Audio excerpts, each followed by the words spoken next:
I am the product of some very questionable parenting techniques, so we're going to do a quick informal poll. All right, please clap if you were spanked as a child.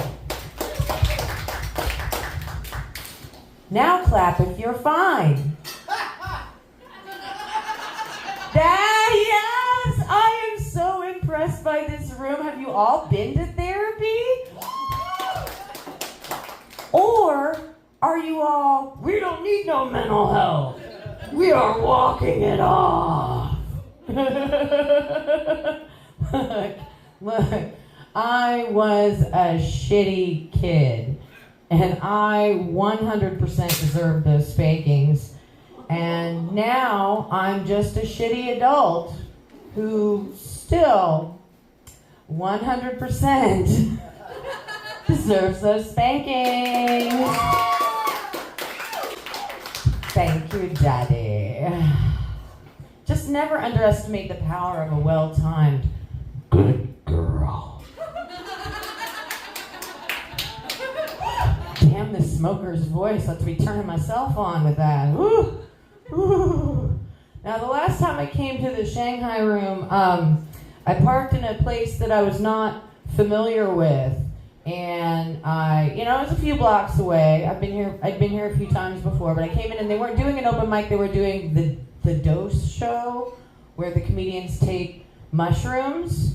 And then, so I left, I couldn't do an open mic, and then I couldn't find my car. I walked around behind this area for 2 hours. I logged 18,000 steps and I peed on the sidewalk. Oh my God. Was I drunk? Yes. I was drunk before I even got here, okay? And then the worst part about that was I never found the car. So I'm like thinking, I'm driving a Hyundai Tucson. It is not there anymore. So then I had to get my ex to come back over here with me and drive me around for an hour. And fortunately or unfortunately, we did find the car. It's the scenario that makes me look the dumbest. The most desirable outcome, the car is not stolen, the car is still there, we found the car, I'm a dipshit. Well, and now, I am now celebrating my 125th day of sobriety from alcohol. Woo-hoo. Thank you. I hate it. It fucking sucks. How y'all be out here raw dogging life and shit? I can't do it. I couldn't do it, man. I did have to start smoking pot again because goddamn, life is very sharp and I need something to dull the edges. So now I understand California sober, okay? There's just levels. But don't worry, I am still addicted to external validation. And nobody likes a sanctimonious sober person, but I did save a whole bunch of money by switching to sobriety. Oh my God, when you realize you're impacting the bottom line of the bars and clubs you perform in when you quit, oh yeah. I did go to rehab, so I can't even take credit for like the first month of my sobriety, because I was tucked away over 3 hots and a cot, you know? I didn't even need a nudge from the judge. I was ready. And I got what I needed out of it, which was a 34-day vacation from my family. Why the hell do you think I drink? Oh, Lord. I made a bunch of rehab friends, very few of whom I can invite to see me do comedy. And it's real weird running into rehab friends and comedians in the wild, because you don't really, like, it doesn't register like it's your elementary school teacher in the grocery store. Oh, I don't understand. So I ran into somebody I'd met, a rehab friend, and in the parking lot of like the Walmart, and like we hugged and caught up a little bit, and about 4 hours later I realized that he was not in fact a young male comedian that I'd met at an open mic, because here's my Venn diagram joke, is the Venn diagram of alcoholics and addicts and comedians is just a circle.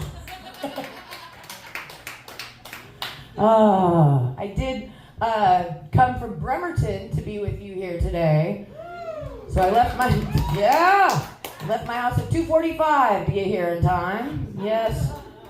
And comedians will drive like 2-3 hours for just 5 minutes of stage time. But as a divorced lady on Tinder, I have driven further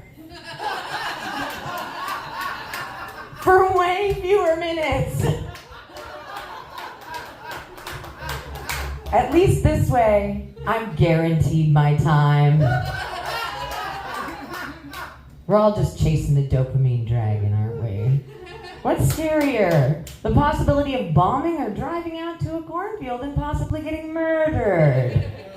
Oh, I choose murdered. I don't wear this Fitbit to track my steps. I wear it so they can find my body. I had a guy ask me for a pee video the other day. Yeah, it's just like it sounds. And that's how I found out my phone's not waterproof. I struggle with technology. I do. I think most Gen X people do. So I don't know what kind of fucked up Stella got her groove back, Bridges of Madison County bullshit scenario I had envisioned for myself when I got out on the dating apps after being married to the same person for 20 years. Whoa. So I go out and I set what I think is an appropriate age range, 5 to 7 years on either side, right? And the results were frankly horrifying. You guys, Tinder is just full of sad dads and grandpas holding fish. For me. Holding fish for me. Gen X men are not doing well. They've never hydrated. They don't know how to use sunscreen. And they're dumb. They're dumb as fuck. They're out here trying, God. And they all look so tired. And you know why they're tired? It's from starting their second families. And if you're not laughing at that, it's okay to be the product of a second family. I got you, fam. You guys out here trying to start third families, trying to make children younger than their grandchildren. I don't need no 52-year-old man with a toddler. Thank you. Swipe left. So I cast a wider net, and the results were frankly very satisfying. Oh my God, I opened that phone. These millennial men are so much hotter than they were 20 years ago. Whew. The Weeknd started playing aggressively in the back of my head. Cougar mode activated.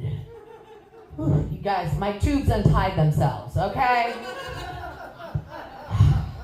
You don't know where were these guys? Where were these guys 20 years ago? Yeah, middle school. They were in fucking middle school. And now I feel like Mary Kay Letourneau and R. Kelly all rolled up into one. But you can find me featuring for Chris Hansen on To Catch a Predator. Because now I'm thinking things like age is just a number. I got the cognitive dissonance. The cognitive dissonance. But I do have to stay away from the young men, the Gen Z men. Oh, stay away. Stay away, dudes. They are messed up. I am way out of time. I got a whole other section of that joke I'm not going to have time for. But I'm Jen Cooper, and I appreciate y'all so much. Have a great night.